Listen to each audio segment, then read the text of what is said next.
ఈ పళ్ళెప్పుడైనా తిన్నారా? రుచి మాత్రం అద్భుతం. మా గిరిజన ప్రాంతాల్లో ఎక్కువగా ఎక్కువ సమ్మర్ టైంలో అయితే దొరుకుతా ఉంటాయి. వీటినే మేమైతే మా యొక్క ప్రాంతీయ భాషల్లో చీడిపళ్ళు అనేసి పిలుస్తాము. దీన్నైతే పళ్ళుని తినొచ్చు, అలానే చీడికాయల్ని కూడా తినొచ్చనమాట. ఎంతమంది తినున్నారో కామెంట్ చేయండి. మాకైతే చాలా ఇష్టంగా తింటారు మా యొక్క గిరిజన ప్రజలు. సో, మీ యొక్క ప్రాంతీయాల్లో ఏమని పిలుస్తారో కూడా కింద కామెంట్‌లో రాయండి. సో, మాకైతే చీడిపళ్ళు అంటారు. మా యొక్క భాషలో అయితే గొహం అనేసి అంటారు. వీటిని తింటున్నప్పుడైతే మనం చాలా జాగ్రత్తగా తినాలి.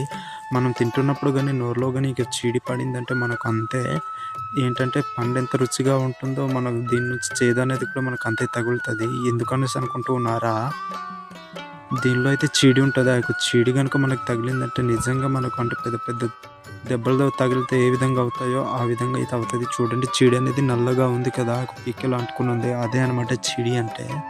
సో, ఆ యొక్క చీడిని మనం ఆ చీడ అనేది మన చర్మంలో పడకుండా మనమైతే చూసుకోవాలి. ఈ యొక్క పళ్ళెంత రుచిగా ఉంటాయో, ఆ యొక్క పిక్ అనేది కూడా మనకు అంత విషపూరితమైనదనమాట. మనకు చిన్న చిన్న చిన్న కురుపులా వచ్చి మనకైతే పెద్ద పెద్ద దెబ్బలైతే రావడం జరుగుతుందనమాట. సో, అందుకనేసి ఈ యొక్క పళ్ళుని ఎప్పుడైనా మీరు తిన్నట్టుగా అయితే చాలా కేర్‌ఫుల్‌గా చేసి తీసుకోండి.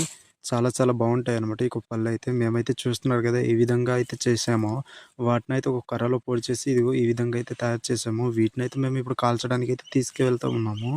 చూస్తున్నారు కదా ఎంత పొడవుందో. అలానే మాకు తమ్ముడికైతే గడ్డి కోసం పంపిస్తే గొడ్లంతా కూడాను మా వెనకతల వస్తున్నాయి. మా కోసం గడ్డిస్తున్నారనేసేమో.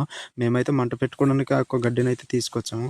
మంట అయితే పెట్టేసాము. చూస్తూ ఉన్నారు కదా! మంటెందుకు పెట్టామనేసి అనుకుంటున్నారు కదా మామ బ్రోస్. అక్కడైతే మేము ఆ యొక్క చీడిపళ్ళనైతే వేయడం జరిగింది. లోపల చూడండి ఏ విధంగా అగ్గిలేస్తుందో కర్ర అనేది పైన పెడతా ఉంటే.